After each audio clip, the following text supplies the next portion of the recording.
Hi friends, it's me Niyaz Talapil. Welcome to another video of my channel. അപ്പോൾ നമ്മുടെ ഒരു Arduino ട്യൂട്ടോറിയലാണ് നമ്മൾ ഉദ്ദേശിക്കുന്നത്. നമ്മൾ ഈ ഒരു മാസത്തിന് നമ്മുടെ എല്ലാ Arduino ട്യൂട്ടോറിയലും കംപ്ലീറ്റ് ചെയ്യുമെന്ന് പറഞ്ഞിരുന്നു. അപ്പോൾ ഇന്ന് നമ്മൾ ചെയ്യുന്നത് നമ്മൾ എപ്പോഴും പ്രോജക്റ്റുകൾ ചെയ്യാറുണ്ട്. അപ്പോൾ പ്രോജക്റ്റുകൾ ചെയ്യുമ്പോൾ നമുക്ക് ചില സമയങ്ങളിൽ നമുക്ക് ഒരു Arduino Unoയുടെ സൈസിന്റെ ആവശ്യമൊന്നും ഉണ്ടാവില്ല. അപ്പോൾ നമുക്ക് നമ്മുടെ ഒരു സർക്യൂട്ടിനെ നമുക്ക് മാക്സിമം എത്ര ചെറുതാക്കാൻ സാധിക്കുമെന്നാണ് നമ്മൾ നോക്കാറ്. അങ്ങനെയുള്ള സമയങ്ങളിൽ നമുക്ക് Arduinoയെ നമുക്കൊരു സ്റ്റാൻഡ് ലോൺ ആയിട്ട് ഉപയോഗിക്കാം. അതായത് ഒരു Arduino ബോർഡിൻ്റെ ആവശ്യമില്ലാതെ ഇതുപോലെയുള്ള ഒരു ചെറിയ സർക്യൂട്ടുകൾ ഉപയോഗിച്ച് നമുക്ക് Arduino, അതായത് Atmega 328 എന്ന ചിപ്പിനെ മാത്രമായിട്ട് നമുക്ക് എടുത്തിട്ട് നമുക്കത് നമ്മുടെ പ്രോജക്റ്റിന് ആവശ്യമായ രീതിയിൽ നമുക്കതിനെ മാറ്റിയെടുക്കാൻ സാധിക്കും.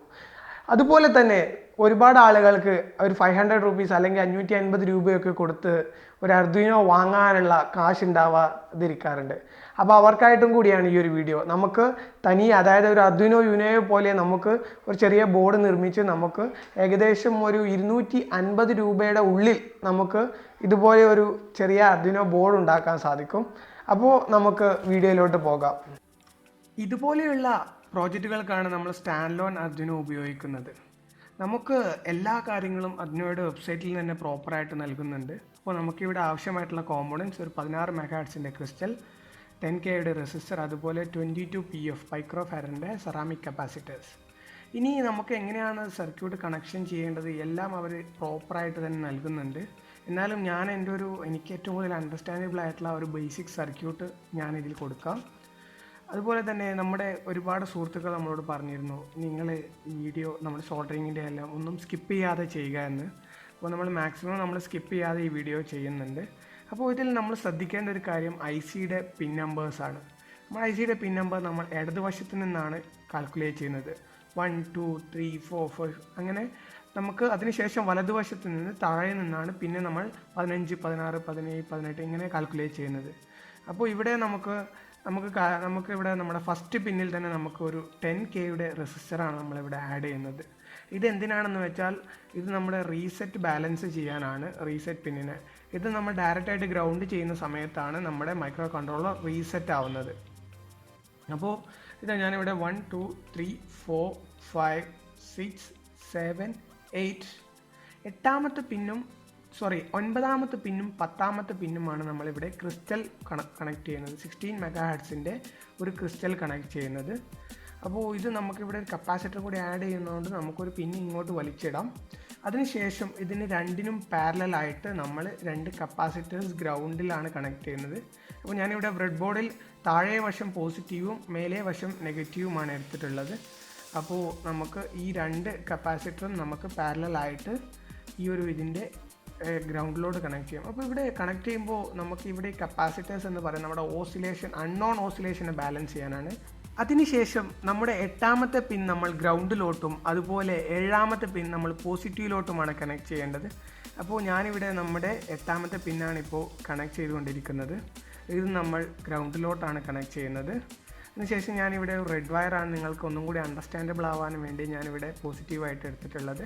ഇത് നമ്മുടെ 7ാമത്തെ പിന്നാണ്. നോർമലായിട്ട് ഒരുപാട് മൈക്രോ കൺട്രോളറുകൾക്കും നമ്മുടെ ഈ 7ാമത്തെ പിന്നും അതുപോലെ 15ാമത്തെ പിന്നൊക്കെയാണ് നമുക്ക് പോസിറ്റീവും ഗ്രൗണ്ടുമായിട്ടൊക്കെ വരുന്നത്. ഇതിന് ശേഷം നമ്മുടെ 20ാമത്തെ പിന്നാണ് ഇനി നമുക്ക് ആവശ്യം. 20ാമത്തെ പിന്നെ നമുക്ക് ഗ്രൗണ്ടും 20ാമത്തെ പിന്നെ നമുക്ക് പോസിറ്റീവും അതുപോലെ 22ാമത്തെ പിന്നെ നമുക്ക് ഇവിടെ നെഗറ്റീവുമാണ് വരുന്നത്, അതായത് ഗ്രൗണ്ടായിട്ടാണ് വരുന്നത്. അപ്പോൾ ഇത് നിങ്ങൾക്ക് സിമ്പിളായിട്ട് അണ്ടർസ്റ്റാൻഡ് ചെയ്യാം. നിങ്ങളെ പിൻ കോഡും അതുപോലെ നമ്മളിവിടെ കൊടുക്കുന്ന സർക്യൂട്ട് ഡയഗ്രാമും പ്രോപ്പറായിട്ട് ഫോളോ ചെയ്യുകയാണെന്നുണ്ടെങ്കിൽ നിങ്ങൾക്കൊരു കുഴപ്പമില്ല. അപ്പോൾ നമ്മുടെ Arduino റെഡി ആയിട്ടുണ്ട്. നമുക്ക് ഇനി Arduino ബൂട്ട് ലോഡർ ഇതിലോട്ട് ബേൺ ചെയ്യണം. അപ്പോൾ ബേൺ ചെയ്യാനായിട്ട് നമുക്ക് 2-3 സിമ്പിൾ മെത്തേഡ് ഉണ്ട്. അപ്പോൾ ഇതിനാദ്യം ഞാൻ ജസ്റ്റ് ഒരു പവർ ചെയ്യുകയാണ്. ഇപ്പോൾ നമ്മൾ സ്റ്റാൻഡ് ലോൺ സെറ്റ് ആയിട്ടുണ്ട്. അപ്പോൾ ഇനി ഞാനിവിടെ കാണിക്കുന്നത് നമുക്ക് എങ്ങനെയാണ് നമ്മുടെ Arduinoയിലോട്ട് ഇത് ബൂട്ട് ലോഡർ ബേൺ ചെയ്യാനായിട്ട് കണക്ട് ചെയ്യേണ്ടത് എന്നാണ്. അപ്പോൾ നമ്മുടെ D13 എന്ന പിന്ന് നമുക്കിവിടെ നമ്മുടെ Arduinoയുടെ 19ാമത്തെ പിന്നിലേക്കും, അതായത് ഈ ചിപ്പിലെ 19ാമത്തെ പിന്നിലോട്ടും അതുപോലെ 18 17 16 വരെയാണ് നമ്മൾ കണക്ട് ചെയ്യേണ്ടത്. പിന്നെ D9 എന്ന പിന്ന് നമ്മളിവിടെ റീസെറ്റിലോട്ടുമാണ് കണക്ട് ചെയ്യേണ്ടത്. അപ്പോൾ ഇത് എന്തിനാണെന്ന് വെച്ചാൽ നമ്മുടെ Arduinoയിൽ ഇപ്പോൾ നമ്മുടെ ഈ ഒരു Atmega 328 എന്ന ഈ ചിപ്പിൽ ഇപ്പോൾ ഒരു OS ആവശ്യമുണ്ട്. അതാണ് നമ്മൾ Arduino IDE സപ്പോർട്ട് ചെയ്യുന്ന രീതിയിലുള്ള ഒരു OS നമ്മൾ ഇതിൽ ഇൻസ്റ്റാൾ ചെയ്യണം. അപ്പോൾ ഞാൻ നിങ്ങൾക്ക് സിമ്പിളായിട്ട് പറയുകയാണ് OS എന്നൊക്കെ. ഇതിന് നമ്മൾ ബൂട്ട് ലോഡർ എന്നാണ് പറയുന്നത്. അപ്പോൾ അതിനായിട്ടാണ് നമ്മളിത് സെറ്റ് ചെയ്യുന്നത്. അപ്പോൾ അവസാനത്തെ പിന്ന് നമ്മളിവിടെ റീസെറ്റിലോട്ടാണ് കണക്ട് ചെയ്യുന്നത്, അതായത് ഒന്നാമത്തെ പിന്നിലോട്ട്. അപ്പോൾ ഇതോടുകൂടി നമ്മുടെ Arduino ബേൺ ചെയ്യാനായിട്ട്, അതായത് ബൂട്ട് ലോഡർ ബേൺ ചെയ്യാനായിട്ട് റെഡി ആയിട്ടുണ്ട്. അപ്പോൾ നമ്മൾ ബൂട്ട് ലോഡർ ബേൺ ചെയ്യുന്നതിന് മുമ്പായിട്ട് സ്റ്റാൻഡ് ലോൺ ചെയ്യുന്ന ആളുകളുണ്ടാവും. അവരുടെ കയ്യിൽ ഒന്നിൽ കൂടുതൽ Arduinos ഉണ്ടാവും. അപ്പോൾ അവർക്കായിട്ട് നമ്മൾ ഒന്നിൽ കൂടുതൽ Arduino ഉണ്ട് എന്നുണ്ടെങ്കിൽ എങ്ങനെയാണ് നമ്മുടെ ബൂട്ട് ലോഡർ ബേൺ ചെയ്യുക എന്നത് കൂടി ഞാൻ ഇവിടെ കാണിക്കുന്നുണ്ട്. അപ്പോൾ നമ്മുടെ 13th പിന്നിലോട്ടും, അതുപോലെ 11th അതായത് 12th പിന്നിലോട്ടും, 11th പിന്നിലോട്ടും, 9th പിന്ന് റീസെറ്റ് എന്ന നമ്മുടെ ഏത് Arduino ആണ് ബേൺ ചെയ്യുന്നത് ആ ബേൺ ചെയ്യുന്ന Arduinoയുടെ റീസെറ്റിലോട്ടുമാണ് കണക്ട് ചെയ്യേണ്ടത്. അപ്പോൾ അതിനുശേഷം നമുക്ക് ഇതിൻ്റെ 5 വോൾട്ട് ഇതിൻ്റെ 5 വോൾട്ട് തന്നെ കൊടുക്കണം. അതുപോലെ ഗ്രൗണ്ടും ഈ ഒരു Arduinoയുടെ ഗ്രൗണ്ട് തന്നെ കൊടുക്കണം. അത് എല്ലാവരും ഒന്ന് ശ്രദ്ധിക്കുക. ഒരുപാട് ആളുകൾ അങ്ങനെയാണ് തെറ്റുകൾ ചെയ്യുന്നത്. അപ്പോൾ ഇപ്പോൾ നമ്മുടെ പ്രോജക്റ്റ് റെഡി ആയിട്ടുണ്ട്. ഇനി നമുക്ക് ബൂട്ട് ലോഡർ ബേൺ ചെയ്യാനായിട്ട് നമുക്ക് നോക്കാം. അപ്പോൾ അതിന് മുമ്പ് ഞാൻ ജസ്റ്റ് USB കണക്ട് ചെയ്തു. ഇപ്പോൾ നിങ്ങൾക്ക് കാണാം രണ്ടും ഒരേ ഫംഗ്ഷൻ പോലെയാണ് വർക്ക് ചെയ്യുന്നത്. അപ്പോൾ നമ്മുടെ ബൂട്ട് ലോഡർ ബേൺ ചെയ്യുമ്പോൾ എനിക്ക് ഒരുപാട് പ്രാവശ്യം എറർ വന്നിട്ടുണ്ട്. എന്താണ് കാരണം എന്നൊന്നും അറിയില്ല. അപ്പോൾ ആദ്യം നമുക്ക് Arduino Uno സെലക്ട് ചെയ്യാം. ഞാനിവിടെ 328 എന്ന് നമ്മൾ ഉപയോഗിക്കുന്നത് നമ്മൾ സ്റ്റാൻഡ് ലോൺ ആയിട്ട് ചെയ്യാറുണ്ട്. അതായത് ഈ ഒരു ക്രിസ്റ്റൽ മെഗാഹെർട്സ് ഒന്നും ആവശ്യമില്ലാതെ നമുക്ക് ചെറിയ മൈന്യൂട്ട് പ്രോജക്റ്റുകളാണ് എന്നുണ്ടെങ്കിൽ നമുക്ക് വളരെ സിമ്പിളായിട്ട് ചെയ്യാം. അതിനുശേഷം നമ്മൾ Uno സെലക്ട് ചെയ്തതിന് ശേഷം നമുക്ക് Arduino ആസ് ISP എന്ന ഒരു ഓപ്ഷൻ സെലക്ട് ചെയ്യണം. അത് ഞാൻ വീഡിയോ റെക്കോർഡ് ചെയ്യാൻ മറന്നിട്ടുണ്ട്.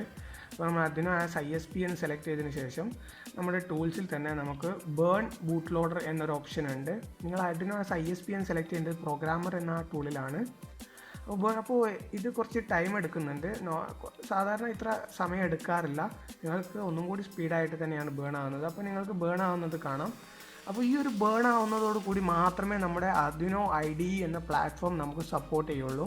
ഒരുപാട് ആളുകൾ Atmega 328 കണക്ട് ചെയ്യാറുണ്ട്, എന്നിട്ട് ബൂട്ട് ലോഡർ ബേൺ ആകുന്നില്ല, അല്ലെങ്കിൽ നമ്മുടെ പ്രോഗ്രാം ഒന്നും അപ്ലോഡ് ആകുന്നില്ല എന്നൊക്കെ പറയാറുണ്ട്. ഇപ്പോൾ എൻ്റെ ബൂട്ട് ലോഡർ ബേൺ ആയിട്ടുണ്ട്. ഡൺ ബൂട്ട് ലോഡിങ് ബേൺ എന്ന് ശരിക്ക് കാണിക്കുന്നുണ്ട്. അപ്പോൾ ഇനിയാണ് നമുക്ക് ഇതുപോലെയുള്ള സ്റ്റാൻഡ് ലോണുകളിൽ നമുക്ക് ഇനി ഇത് ഡിപ്പ് ചെയ്യാം ഒരു പ്രോബ്ലവും ഇല്ലാതെ. ഈ ഒരു സ്റ്റാൻഡ് ലോൺ Arduino ഉണ്ടാക്കുമ്പോൾ നമുക്ക് കുറച്ച് ഫീച്ചേഴ്സുകൾ മിസ്സാകുന്നുണ്ട് Arduino Unoയെ കമ്പയർ ചെയ്യുമ്പോൾ. നിങ്ങൾക്കറിയാം Arduinoയിൽ നമുക്ക് ഷോർട്ട് സർക്യൂട്ട് പ്രൊട്ടക്ഷൻ ഉണ്ട്, അതുപോലെ ഓവർ വോൾട്ടേജ് പ്രൊട്ടക്ഷൻ ഉണ്ട്, അതുപോലെ ഇതിൻ്റെ ഇൻക്ലൂഡ് ആയിട്ട് തന്നെ USB to സീരിയൽ കൺവേർഷൻ ഉണ്ട്. അപ്പോൾ ഇതൊന്നും നമുക്ക് ഈ ഒരു സ്റ്റാൻഡ് ലോൺ സിസ്റ്റത്തിൽ ഉണ്ടാവില്ല. അതുകൊണ്ട് തന്നെ നമുക്ക് പ്രോപ്പറായിട്ടുള്ള സർക്യൂട്ട് നമ്മൾ മെയിൻറ്റെയിൻ ചെയ്യണം. അതുപോലെ നമ്മൾ കറക്റ്റായിട്ട് 5 വോൾട്ട് തന്നെ കൊടുക്കണം. അതിൽ കൂടാനോ കുറയാനോ പാടില്ല. കുറഞ്ഞു എന്ന് വിചാരിച്ചിട്ട് നമ്മുടെ ICക്ക് ഒന്നും സംഭവിക്കാറില്ല. പക്ഷേ വോൾട്ടേജ് കൂടുന്ന സമയത്ത് നമുക്ക് ഒരുപാട് പ്രോബ്ലങ്ങൾ വരാറുണ്ട്. അപ്പോൾ നമുക്ക് അതിലൊരു വോൾട്ടേജ് റെഗുലേറ്റർ 7805 ആണ് ഞാൻ കോമൺ ആയിട്ട് ഉപയോഗിക്കുന്നത്. ഇപ്പോൾ നമ്മൾ Arduinoയിൽ ബൂട്ട് ലോഡർ ബേൺ ചെയ്തു, അതുപോലെ തന്നെ നമ്മുടെ ഒരു ഹാർഡ്വെയർ നമ്മൾ നിർമ്മിച്ചു. ഇനി നമുക്ക് എപ്പോഴും ആവശ്യമായിട്ടുള്ള നമ്മുടെ Arduinoയിൽ പ്രോഗ്രാം ചെയ്യണം. അപ്പോൾ അതിനായിട്ട് ഏറ്റവും ലേസിയസ്റ്റ് വേ എന്ന് പറയുന്നത് നമ്മൾ Arduinoയുടെ ചിപ്പ് എടുത്തിട്ട് നമ്മുടെ ബൂട്ട് ലോഡർ ബേൺ ചെയ്ത ചിപ്പ് അതിൽ ഇൻസേർട്ട് ചെയ്ത് നമുക്ക് പ്രോഗ്രാം ചെയ്യുക എന്നതാണ് ഒന്നാമത്തെ വഴി. രണ്ടാമത്തെ ഒരു സിംപ്ലസ്റ്റ് വേ എന്ന് പറയുന്നത് നമ്മുടെ Arduino Uno ബോർഡിലെ ചിപ്പ് എടുത്തതിന് ശേഷം നമ്മുടെ RXലോട്ടും TXലോട്ടും അതുപോലെ റീസെറ്റ് പിന്നിലോട്ടും കണക്ട് ചെയ്യുക. അതിനുശേഷം നമ്മുടെ 5 വോൾട്ടിലോട്ടും കണക്ട് ചെയ്തതിന് ശേഷം നമുക്ക് USB ആയിട്ട് നമ്മുടെ സാധാ നോർമലായിട്ട് പ്ലഗ് ഇൻ ചെയ്യുന്നത് പോലെ നമുക്ക് Arduinoയെ പ്രോഗ്രാം ചെയ്യാൻ സാധിക്കും. മൂന്നാമതായിട്ടുള്ള ഒന്നാമത്തെ സിംപ്ലസ്റ്റ് വേ എന്ന് പറയുന്നത് നമുക്ക് FTDI ചിപ്സ്, അതായത് FTDI മൊഡ്യൂൾ വാങ്ങിയതിന് ശേഷം നമുക്ക് നമ്മുടെ RX TXലോട്ടും TX RXലോട്ടും കണക്ട് ചെയ്ത് നമുക്കത് സിമ്പിളായിട്ട് പ്രോഗ്രാം ചെയ്യാൻ സാധിക്കുന്നതാണ്. ഏകദേശം ഒരു FTDI മൊഡ്യൂളിന് 70 രൂപ മുതൽ 150 രൂപ വരെയുള്ള FTDI മൊഡ്യൂളുകൾ നിങ്ങൾക്ക് ലഭ്യമാണ്. അപ്പോൾ ഇതിൻ്റെ കൂടുതൽ വിവരങ്ങൾ നിങ്ങൾക്ക് അറിയാനായിട്ട് ഞാൻ Arduinoയുടെ ഒഫീഷ്യൽ ലിങ്കും ഞാൻ താഴെ ഡിസ്ക്രിപ്ഷനിൽ ഇടുന്നുണ്ട്. അപ്പോൾ നിങ്ങൾക്ക് Arduino Uno അല്ലെങ്കിൽ Atmega 328 ചിപ്പ് ഓൺലൈനിൽ നിന്ന് വാങ്ങണമെന്നുണ്ടെങ്കിൽ അതിൻ്റെ അഫിലിയേറ്റഡ് ലിങ്കും ഞാൻ താഴെ ഇടുന്നുണ്ട്. നിങ്ങൾക്ക് വേണമെങ്കിൽ പർച്ചേസ് ചെയ്യാം. അപ്പോൾ നിങ്ങൾ പർച്ചേസ് ചെയ്യുമ്പോൾ എനിക്കൊരു ചെറിയ കമ്മീഷൻ ലഭിക്കുന്നതാണ്. അപ്പോൾ ഈ ഒരു കുഞ്ഞു വീഡിയോ നിങ്ങൾക്ക് ഇഷ്ടമായി എന്ന് വിശ്വസിക്കുന്നു. ഇഷ്ടമായിട്ടുണ്ടെന്നുണ്ടെങ്കിൽ ലൈക്ക് ചെയ്യാനും അതുപോലെ നിങ്ങളുടെ സുഹൃത്തുക്കൾക്ക് ഷെയർ ചെയ്യാനും മറക്കരുത്. നിങ്ങൾക്ക് ഇഷ്ടമായിട്ടില്ല എന്നുണ്ടെങ്കിൽ ഡിസ്ലൈക്ക് ചെയ്യാനും മറക്കരുത്. നിങ്ങളുടെ വലിയ അഭിപ്രായങ്ങൾ താഴെ കാണുന്ന കമൻറ്റ് ബോക്സിൽ കമൻറ്റ് ചെയ്യുക. അതുപോലെ നിങ്ങൾ ഇനിയും എൻ്റെ ചാനൽ സബ്സ്ക്രൈബ് ചെയ്തിട്ടില്ല എന്നെങ്കിൽ താഴെ കാണുന്ന സബ്സ്ക്രൈബ് ബട്ടൺ ക്ലിക്ക് ചെയ്ത് സബ്സ്ക്രൈബ് ചെയ്യൂ.